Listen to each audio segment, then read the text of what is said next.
Di tengah gemuruh Stadio Olimpico, nama Paulo Dybala bergema saat ia meninggalkan lapangan, bukan sekadar karena 2 golnya yang menyingkirkan Porto dari Liga Eropa, tetapi karena penampilannya yang menghidupkan Roma di momen krusial. Bagi sebagian orang, ini adalah bukti tak terbantahkan bahwa Dybala masih layak berada di panggung terbesar. Sementara bagi yang lain, riwayat cederanya tetap menjadi momok yang membuatnya sulit diandalkan. Namun, dengan statistik impresif di Serie A musim ini dan kontribusinya yang tak tergantikan, pertanyaan besar kembali muncul. Apakah Lionel Scaloni masih bisa mengabaikannya untuk timnas Argentina?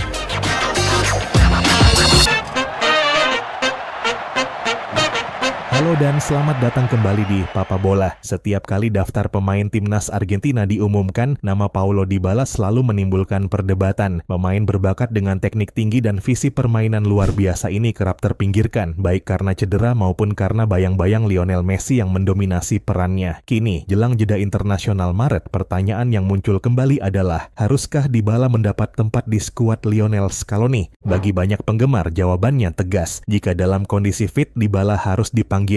Kemampuannya mengubah jalannya pertandingan tidak bisa diabaikan, namun realitanya tidak sesederhana itu. Dybala bermain di posisi yang sama dengan Messi, dan selama La Pulga masih di lapangan, tempat untuknya semakin sempit. Kalau Messi ada, Dybala tidak akan dimainkan, ujar seorang pengamat. Persaingan juga semakin ketat dengan munculnya bintang muda yang mulai mencuri perhatian. Alejandro Garnacho, Nico Gonzalez, Thiago Almada, hingga Saul dan Nico Paz kini menjadi pilihan potensial bagi Scaloni. Jika tujuan timnas adalah menyiapkan generasi baru, maka memanggil Dybala bisa dianggap menghambat perkembangan pemain muda. Namun di sisi lain, banyak yang menilai absennya Dybala dari timnas adalah ketidakadilan. Dia selalu pantas dipanggil, tetapi ada pemain lain yang mendapat tempat meskipun tidak sepadan. Kritik seorang pendukung, faktor kebugaran juga menjadi sorotan. Daripada dipanggil lalu cedera beberapa hari sebelum pertandingan seperti yang sering terjadi, lebih baik tidak usah, tambah yang lain dengan nada skeptis. Memang, riwayat cedera menjadi salah satu masalah utama Dybala. Sejak musim 2022,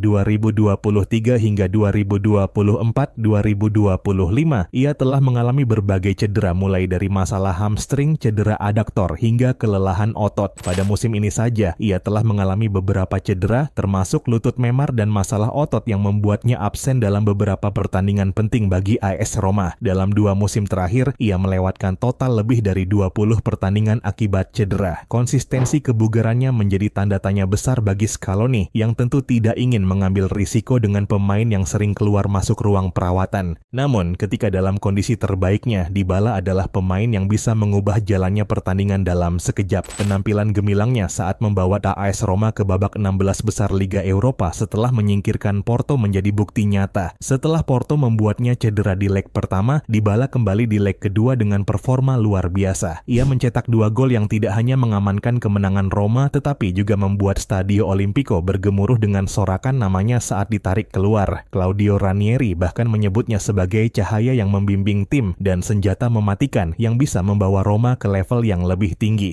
Statistiknya di Serie A musim 2024-2025 menunjukkan betapa pentingnya peran Dybala di tim. Dalam 21 penampilan, ia mencetak 6 gol dan memberikan 2 assist dengan tingkat keterlibatan dalam gol sebesar 22%.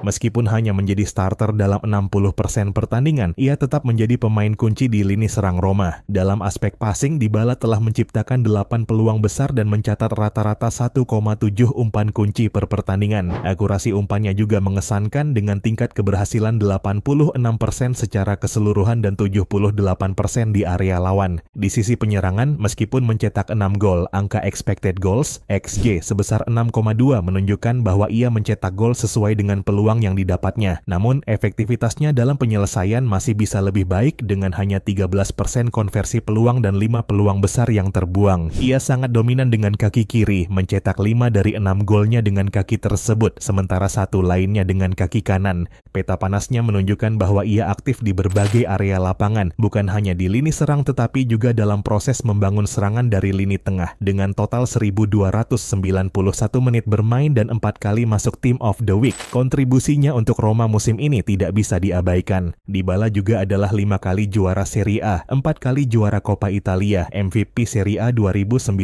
dan menjadi pemain non-UE pertama yang mencetak 100 gol di Serie A adalah beberapa bukti kehebatan kesehatannya. Statistik klubnya pun mengesankan dengan 42 gol dan 21 assist untuk Roma, 115 gol dan 48 assist untuk Juventus, serta kontribusi signifikan di Instituto dan Palermo. Dengan kondisi seperti ini, Scaloni dihadapkan pada pilihan sulit, tetap mempertahankan skema permainan yang bertumpu pada Messi atau mulai mencari alternatif dengan memberi kesempatan pada pemain lain. Keputusan akhir ada di tangannya. Jika ia tetap bertumpu pada skema permainan yang berpusat pada Messi, maka Dybala kemungkinan besar akan tetap berada di luar daftar. Tetapi jika Argentina ingin mencari alternatif baru, nama Dybala bisa kembali masuk dalam pertimbangan. Terlepas dari semua argumen, dilema Dybala terus berlanjut. Bakatnya tidak diragukan, tetapi apakah dia masih punya tempat di masa depan timnas Argentina? Itu masih menjadi pertanyaan yang belum terjawab.